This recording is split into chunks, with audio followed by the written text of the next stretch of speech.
네,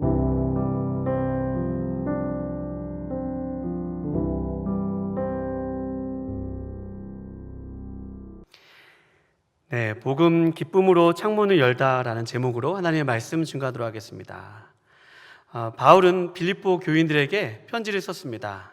오늘 말씀은 바울이 빌립보 교인들에게 쓴 그 편지의 인사 한 말 부분입니다. 바울은 복음 때문에 로마의 감옥에 갇혀서 이 편지를 쓰고 있습니다. 바울은 그럼에도 빌립보 교회를 향한 감사와 기쁨을 가지고 그들을 축복하며 또 기도를 하였습니다. 바울은 또한 그들을 마음속에 품고 사모한다고까지 진심 어린 표현을 합니다. 무엇이 그럴 수 없는 상황에서도 바울 안에 기쁨과 감사를 잃지 않게 하였는지를 살펴보고 오늘 여러분과 제가 동일하게 그 은혜를 발견하는 복된 시간 되시기를 주님의 이름으로 축원합니다.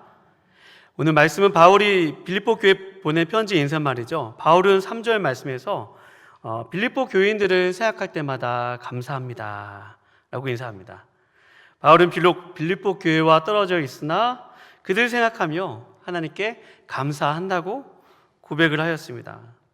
또한 바울 하나님과의 기도의 자리에서 빌립보 교회를 생각하며 그들을 말했습니다. 그들 모두를 위해서 기도할 때 항상 기뻐한다고, 기쁨으로 간구한다고 오늘 증거합니다. 그런데 여러분, 바울이 고백한 이 기쁨과 감사와 기쁨은 바울의 상황과 맞지 않아 보입니다. 왜냐하면 바울은 복음 때문에 로마의 감옥에 수감 중이었기 때문입니다. 바울이 빌립보에 편지를 보낼 때는 그는 감옥에 있었습니다. 누가 봐도 바울은 누군가에게 진심 어린 위로와 격려를 보낼 그런 처지가 아니었습니다. 편지를 쓸 때 바울은 기쁨과 감사라는 단어가 어울리지 않았습니다. 이 말씀을 바울의 고백을 보면서 이 사건이 생각났습니다. 지난 주일에 사역을 마치고 가족들과 함께 차를 타고 이동을 할 때였습니다.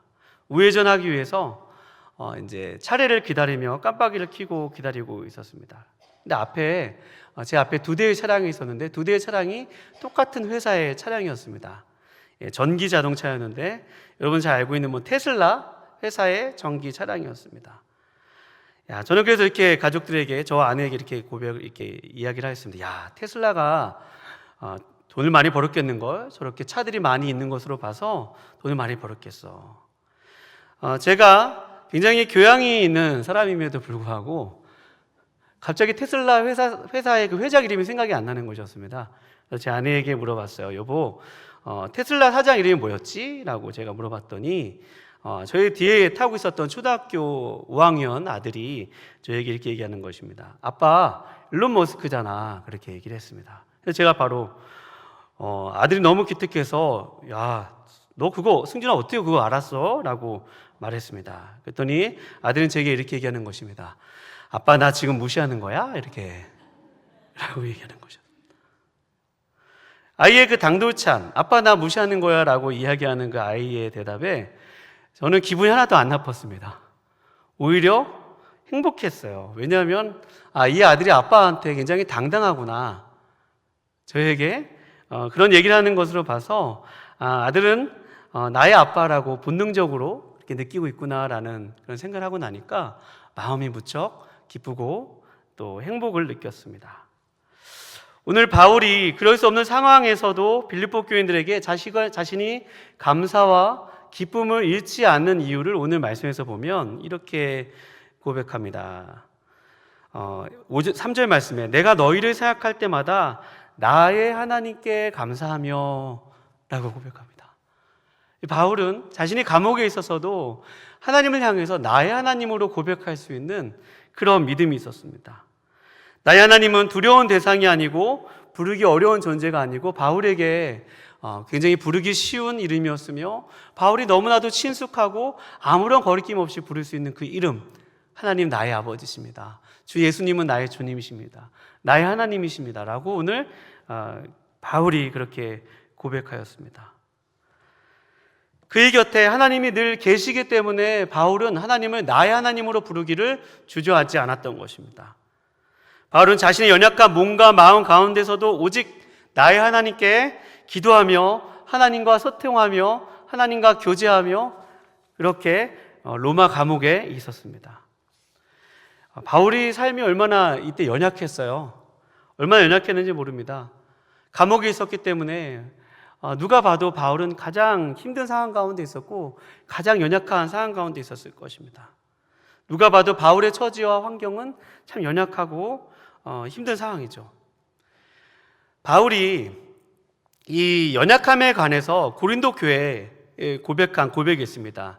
이 고린도 후서인데요. 고린도 후서는 바울이 이 로마 감옥에 갇히기 전에 보낸 편지의 내용이죠. 고린도 후서 12장 10절 말씀에 이런 말씀이 있습니다. 그러므로 내가 그리스도를 위하여 약한 것들과 능력과 궁핍과 박해와 공고를 기뻐하노니 이는 내가 약한 그때의 강함이라. 바울은 자신이 그렇게 약한 것들과 능력과 궁핍과 박해와 공고를 오히려 기뻐한다고 고백할 수 있었던 것, 내가 약할 그때의 강함이라고 고백할 수 있었던 것은 하나님이 바울이 그렇게 약할 때에 복음 때문에 고난을 당하고 복음 때문에 어려움을 당해도 하나님이 항상 바울과 함께 계셔서 바울이 나의 하나님으로 부르기에 부끄럽지 않도록 하나님이 늘 바울과 함께 하셨습니다. 내가 너와 함께 있다.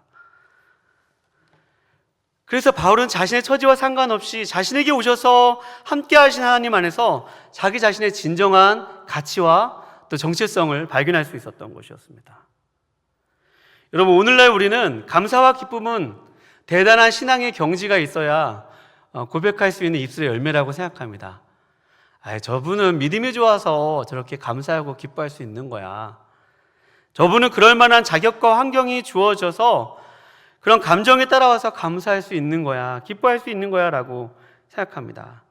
우리는 우리 자신을 남들과 비교해서 그럴 만한 무엇이 갖추어져야 기뻐하고 또 감사할 수 있다고 생각을 합니다. 그렇지 않은데 감사하는 사람, 기뻐하는 사람을 좀 미친 사람 아니야? 그렇게 생각할 수도 있죠. 어떻게 저런 사람이 기뻐할 수 있겠어? 저런 사람이 어떻게 감사할 수 있겠어? 라고 표현하는 것이죠. 여러분, 바울이 감사와 기쁨의 간구를 하나님 앞에 이 빌립보 교인들 향한 그런 감사와 기쁨의 간구를 할 수 있던 유일한 원천은 바로 바울과 하나님 사이에 올바른 관계와 교제가 있었다는 사실입니다. 바울은 아무리 자신의 삶이 연약한 가운데서도 하나님의 안에서 자신의 진정한 정체성과 자신의 진정한 가치를 발견하였습니다. 그래서 그가 진정 기쁨과 감사를 할 수 있었던 것입니다. 여러분, 우리는 우리의 모습을 세상의 기준에서 바라보고 있는 것으로 인해서 그런 것을 통해서 자신의 정체성을 발견하는 것에 너무나도 익숙합니다. 머리로는 압니다. 내가 하나님의 자녀라는 것 머리로는 알아요. 그런데 나의 삶에 일어나는 그런 상황과 현실을 보면 이 하나님의 자녀로서의 그러한 정체성과 나의 상황, 내가 지금 겪고 있는 현실이 차이가 있죠. 연약함이 있는 것이에요. 그래서 우리는 하나님의 자녀로서 얼마나 우리가 복된 존재인가를 잊으며 살 때가 많습니다. 오늘 여러분은 자신에게 한번 이런 질문을 해봐야 합니다. 그럼에도 나는 누구일까? 그럼에도 나는 어떤 존재일까? 바울은 빌립보서 3장 7절에서 9절 말씀에 자신에게 무엇이든지 유익하는 것을 다 해로 여기고 내가 그리스도를 얻고 그 안에서 발견되려 함이니라고 고백했습니다. 여러분과 제가 삶의 어떠한 상황 가운데서도 하나님 안에서 우리의 진정한 가치와 그 정체성을 발견하는 복된 우리 모두가 되기를 주님의 이름으로 축원합니다. 하나님 안에서 진정한 자신을 발견하고 환경을 뛰어넘어서 감사와 기쁨을 선택하는 은혜가 있으시기를 바랍니다. 여러분, 바울은 하나님 안에서 기쁨과 감사를 선택할 수 있었습니다. 연약함과 고난의 상황이 우리의 정체성이 아니라는 것이죠. 그 가운데서 우리가 하나님 안에서 누군가를 끊임없이 주의 은혜로 발견하고 그 믿음을 가지고 세상을 가운데 나아갈 때 용기를 얻는 것입니다. 세상 가운데 내가 하나님 안에서 누구인가를 발견하는 것이죠. 그때 우리는 기쁨과 감사를 선택할 수 있어요. 여러분과 저의 삶 가운데서 아무쪼록 어떠한 상황과 환경 가운데서도 주님이 나를 바라보시는 그 관점으로 인해서 나의 주님 안에서 나의 진정한 가치를 발견하고 우리의 삶에 기쁨과 감사를 선택하는 은혜가 있기를 주님의 이름으로 축원합니다. 바울은 하나님 안에서 오늘 빌립보 교회를 위해 기쁨과 감사를 가지고 생각하고 기도하였습니다. 5절에서 오늘 말씀 5절에서 그 구체적인 이유를 다음과 같이 고백합니다. 5절 말씀입니다. 너희가 첫날부터 이제까지 복음을 위한 일에 참여하고 있기 때문이다 라고 고백합니다. 너희가 첫날부터 이제까지 복음을 위한 일에 참여하고 있다 라고 이야기합니다. 바울이 어려운 상황 가운데서도 그들을 위한 감사와 기쁨을 가지고 기도할 수 있었던 것은 먼저 그가 자신이 하나님 안에서 누구인가를 발견했다면, 이번에는 바울 뒤에 누군가가 바울을 위해서 기도하고 바울을 위해서 돕고 바울이 지금 이 고난을 당하는 이 상황 가운데서도 바울과 연대하고 함께하는 누군가 있었다는 사실입니다. 오늘 말씀해 보면 너희가 첫날부터 이제까지, 첫날이라고 하면 바울이 빌립보에 가서 복음을 전했던 그날부터 내가 지금 이렇게 감옥에 갇혀있는 이날까지 너희가 이 하나님의 복음이 전파되는 일에, 하나님의 일이 확정되어져 가는 일에 지금까지 함께 참여하고 있기 때문이다 라고 고백합니다. 여기서 우리말 참여한다는 말은 헬라어로 코이노니아라고 번역되어 있습니다. 영어에서는 이것을 파트너라고 고백합니다. 번역되어 있습니다. 빌립보 교회는 바울 사역의 파트너였어요. 동역자였습니다. 그들은 마게도냐에서 바울이 복음을 전할 때부터 지금까지 바울과 함께한 파트너요 동역자였습니다. 당시 사회에서 로마의 감옥에 갇히는 것은 수치로 여겼습니다. 아마 로마의 감옥에 갇히는 사람들은 잘 상종하지 않았어요. 바울이 로마 감옥에 갇혔을 때 얼마나 외롭고 인간적으로 쓸쓸함을 느낄 수 있는 그런 상황이었지 않겠습니까? 그런데 이 빌립보 교인들이 그런 바울을 잊지 않고 계속해서 바울과 연락하고 기도하고 바울과 함께 했을 뿐만 아니라 에바브로디도 편에 바울을 위한 모금을 보내서 에바브로디도 편에 보내서 바울에게 격려와 위로를 합니다. 바울은 이런 그들의 함께함을 보고, 내가 너희들이 이렇게 복음을 위한 일에 함께 참여함을 보고 내가 너희를 위한 일에 감사하지 않을 수 없고 기뻐하지 않을 수 없다고 이야기하고 있습니다. 첫날부터 이제까지 바울과 함께하는 빌립보 교회, 그러나 바울은 그 뒤에 보이지 않는 손이 있다고 오늘 6절 말씀에서 고백합니다. 제가 6절 말씀 읽어드리겠습니다. 너희 안에서 착한 일을 시작하신 이가 그리스도 예수의 날까지 이르실 줄을 우리는 확신하노라. 여러분, 바울이 그렇게 기뻐하고 또 그들을 위해서 감사함으로 간구하고 또 그랬던 것은 빌립보 교회가 단순히 바울에게 도움을 주고 바울에게 든든한 어떤 사역의 버팀목이 되었기 때문에 단순히 그렇게 기뻐한 것이 아니라 6절 말씀에 보면 그것은 바로 바울 안에 분명한 확신이 있었기 때문입니다. 내가 확신하노라 라고 기록되어 있지 않습니까? 너희 안에서 착한 일을 시작하신 이가 그리스도 예수의 날까지 그 일을 이루실 줄을 내가 확신한다 라고 고백합니다. 그러니 바울은 분명한 확신이 있었는데 그것은 빌립보 교회 사람들 안에 착한 일을 시작하신 하나님이 계심을 분명히 알 수 있었습니다. 그가 빌립보 교회에서 복음을 전하고 또 교회가 세워지고 여기까지 함께한 것은 모두가 하나님께서 그들과 함께 하신 일이라고 증거합니다. 그들에게 하나님이 붙들고 계시고 지금도 그 선한 역사를 이루어 가신다고 증거합니다. 그리고 그 구원을 그리스도 예수의 재림의 날에 완성하실 것이라고 증거합니다. 그것은 빌립보 교회의 힘이 아니라 바로 하나님께서 그 일을 이루어 가신다고 고백한 것이죠. 여러분, 빌립보 교회는 이방인 교회입니다. 이방인들로 구성된 교회였어요. 하나님을 모르는 사람들, 물론 하나님을 경외했던 사람들이 기도의 처소에서 바울이 처음에 복음을 증거했을 때 루디아의 마음을 열어서 하나님께서 그 복음을 전하게 했지만, 이 빌립보 교회는 헬라 사람들, 또 로마에서 이주한 태역 장군인들, 여러 부류의 사람들로 이루어진 이방인들로 구성되어진 교회였습니다. 그러니 그들이 교회가 된 것은 그들의 어떤 자격과 조건이 있어서 그런 것이 아니라 성령의 역사로, 하나님께서 주권적인 역사로 이루어진 하나님의 은혜요 부르심이었습니다. 하나님의 무조건적인 선택과 은혜가 그들 가운데 있었다는 말입니다. 그것이 이 빌립보 교회 안에 분명하게 있었어요. 바울은 그것을 본 것입니다.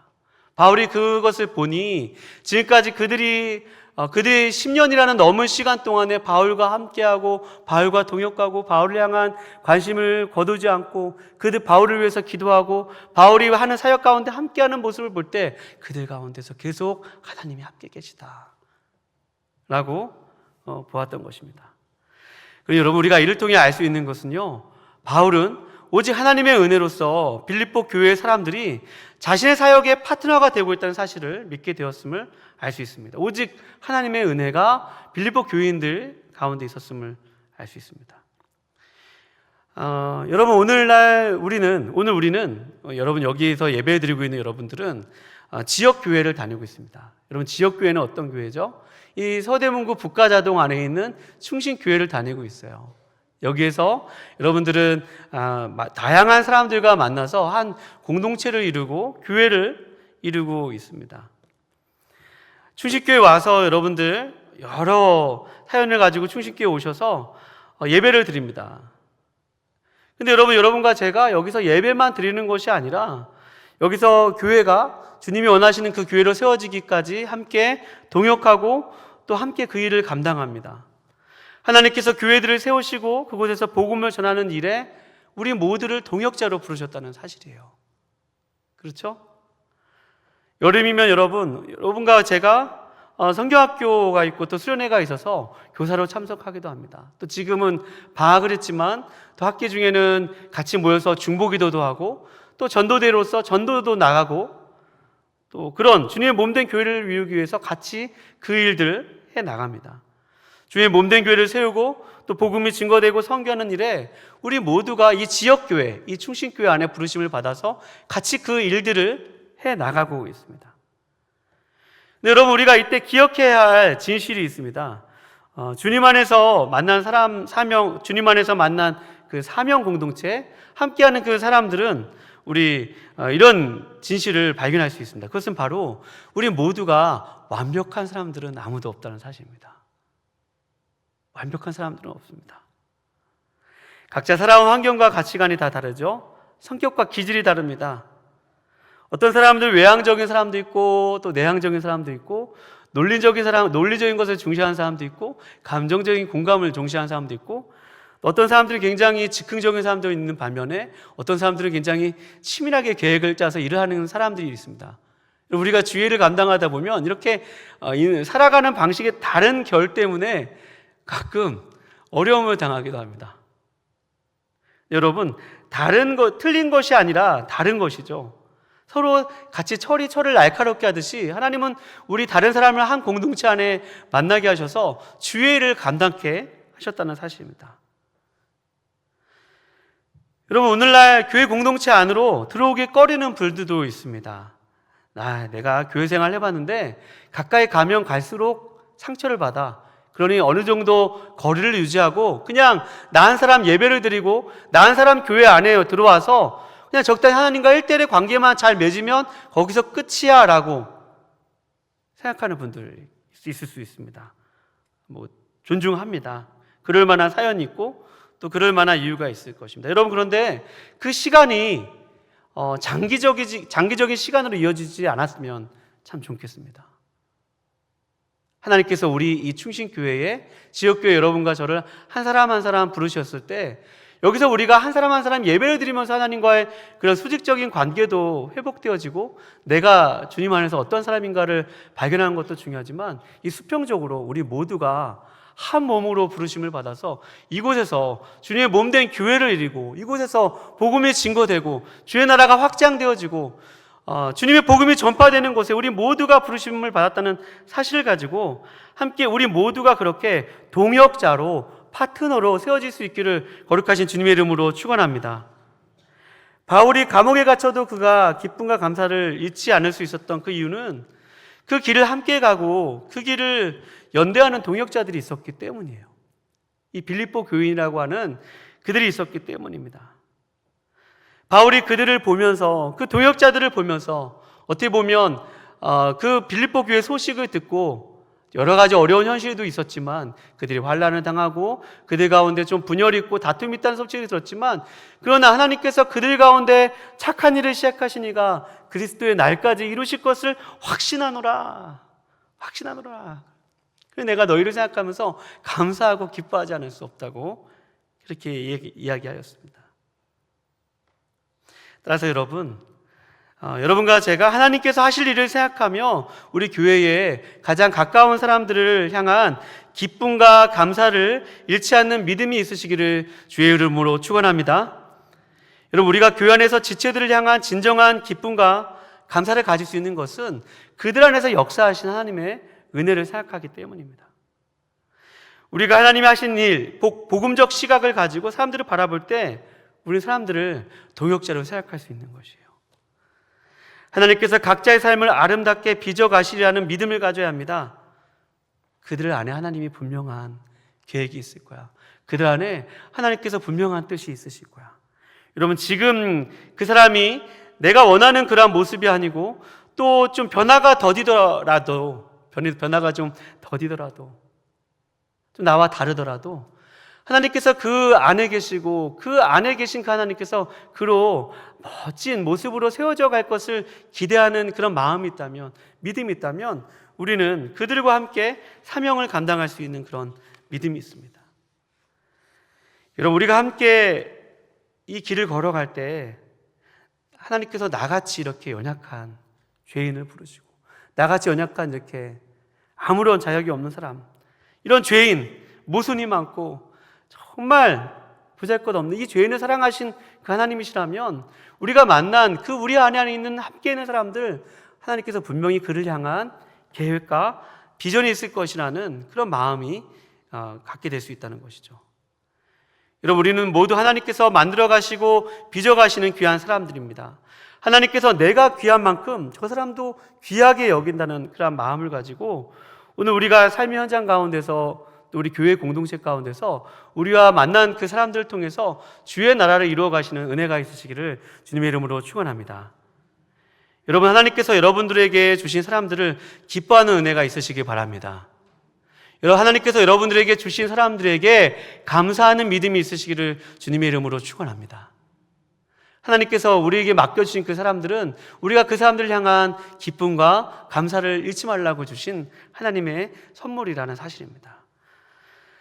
바울은 그렇게 그들 향한 하나님의 계획과 지금도 그들 가운데 행하고 계신 그 하나님의 선한 손, 하나님의 역사로 말미암아 그들과 함께 동역을 하였고 그들로 말미암아 진정 기쁨과 감사를 잃지 않았습니다. 근데 바울은 계속해서 이런 고백을 합니다. 우리 다 같이 8절 말씀 다 같이 한번 읽어보겠습니다. 시작. 내가 예수 그리스도의 심장으로 너희 무리를 얼마나 사모하는지 하나님이 내 증인이시니라. 아멘. 내가 예수 그리스도의 심장으로 너희 무리를 얼마나 사모하시는지 하나님이 내 증인이시니라. 예전에 그 드라마 중에 그 제목은 생각 안 나는데 너 안에 내 있다라고 고백한 드라마 뭐죠? 그 주인공이랑 저랑 좀 닮았다는 얘기가 있는데, 남자 주인공이랑 이렇게 하면 좀 닮았다. 이서진이랑? 이서진 맞죠? 이서진 너 안에 내 있다. 그렇죠? 맞나요? 이서진? 네.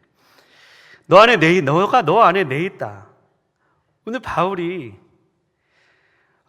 내가 예수 그리스도의 심장으로 너희 무리를 얼마나 사랑하는지 하나님이 나의 증인이 되시는데 7절 말씀에 너희가 내 마음에 있다. 7절 말씀에 너가 내 마음에 있다 라고 고백을 합니다. 스카펫에 아직도 가야 할 길에서 사랑이란 누군가 내 마음속에 살게 하는 것이라는 그러한 문구가 말씀을 준비하면서 생각이 났어요. 누군가 내 마음속에서 살게 하는 것이 사랑이라는 표현이 있어요.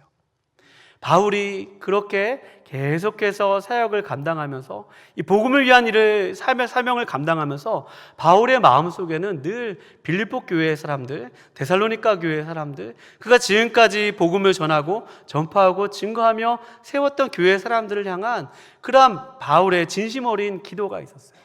계속해서 그들을 생각했어요. 바울이 이 로마 감옥에서 항상 간구할 때 그들을 그냥 한순간에 간구했다는 것이 아니라 시간을 정해서 그들의 이름을 불러가면서 모든 사람을 위해서 계속해서 기쁨으로 감사함으로 간구할 수 있었던 이유, 그것은 바로 그 사람들이 바울의 마음속에 있었기 때문입니다. 너가 내 안에 있었다는 것이죠. 바울이 그 감옥에 갇혀서 하나님께서 하나님을 나의 하나님으로 고백하며 빌립보 교인을 향하여서 기도를 하고 하나님과 감옥에 갇혀서 대화를 하고 교제를 하고 그가 그런 상황 가운데 있었지만 자신의 정체성을, 자신의 가치를, 그런 상황 가운데서 자신의 가치를 두는 것이 아니라 자신의 삶이 아무리 연약하고 자신의 삶이 아무리 힘들어도 그는 삶을 포기하지 않으며 하늘과 맞닥뜨려 있어서 자신의 그 마음의 창문을 열었을 것입니다. 자신의 그 마음의 창문을 가운데서 하나님께서 빛을 비춰주시고 복음의 빛을 비춰주시고 너는 얼마나 귀한 사람인 줄 아냐? 내가 너를 사랑한다. 난 너와 함께하고 있다. 지금까지 바울과 함께 하신 그 하나님의 은혜도 생각나게 해주시고 또 하나님께서 함께 하셨던 그 수많은 은혜와 역사들을 기억하게 해주시고 또 바울에게 깨닫게 해주신 말씀을 생각나게 해주시고 그 약속들을 생각나게 해주셨을 것입니다. 바울이 열어놓은 그 창문 사이로 하나님의 은혜가 물밀듯 들어왔을 것입니다. 그러니 바울은 기뻐하지 않을 수 없고 감사하지 않을 수 없었어요.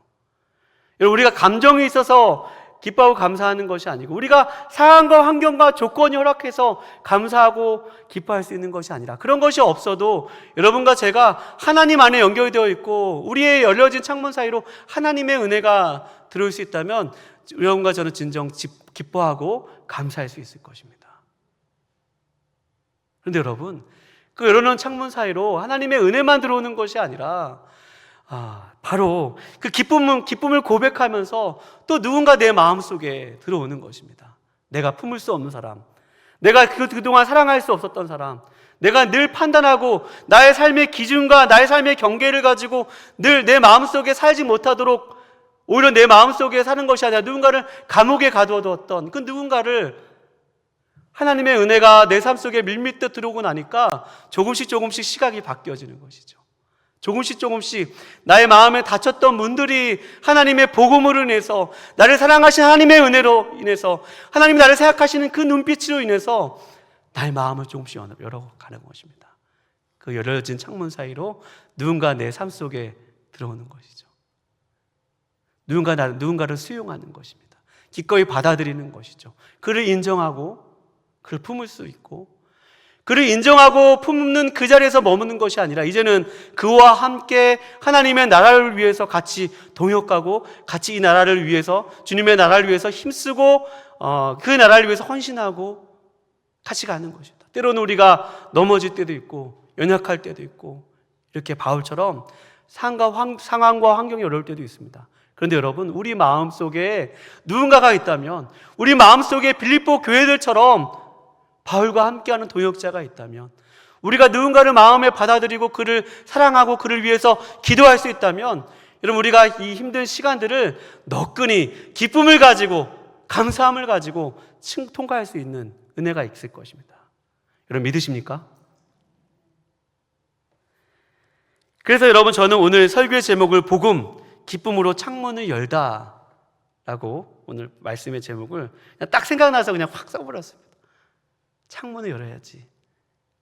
그렇지. 복음이 아니면 누가 나의 닫힌 마음을 열 수 있으랴. 복음이 아니면 나의 닫혀진 눈을 누가 열 수 있으랴. 나의 사고방식과 나의 편견과 나의 인습과 나의 모든 다른 사람과 경계 짓고 다른 사람을 받아들이지 못하는 나의 문을 과연 누가 열 수 있겠냐는 것입니다. 하나님의 사랑이 열고 예수님의 이름이 열고.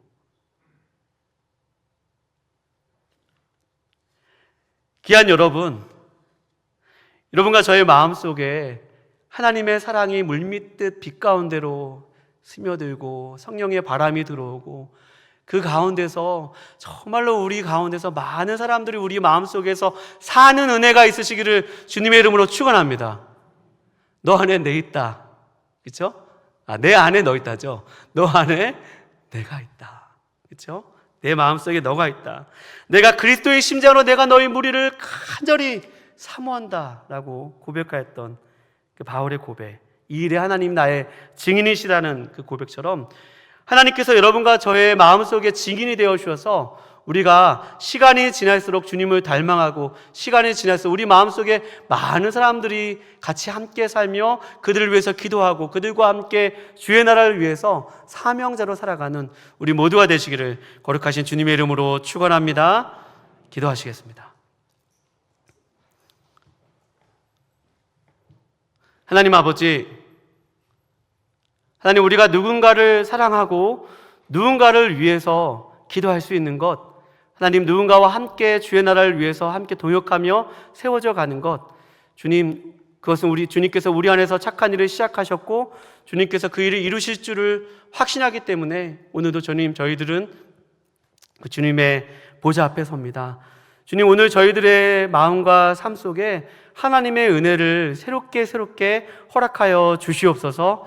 하나님, 오늘도 우리가 주의 복음, 아무런 자격과 조건 없는 나를 사랑하신다는 그 하나님의 사랑의 음성이 매일마다 새롭게 약속의 말씀처럼 들려져서 그 사랑의 음성을 가지고 내 마음의 창문을 열어갈 때 많은 사람들이 나의 삶 속에, 나의 마음 속에 들어와서 나와 함께 살아가며 나와 함께 이 주님의 몸된 교회를 섬기며 또 동역하며 하나님의 나라를 이루어갈 수 있도록 주여 저희들을 그런 존재로 세워 주시옵소서.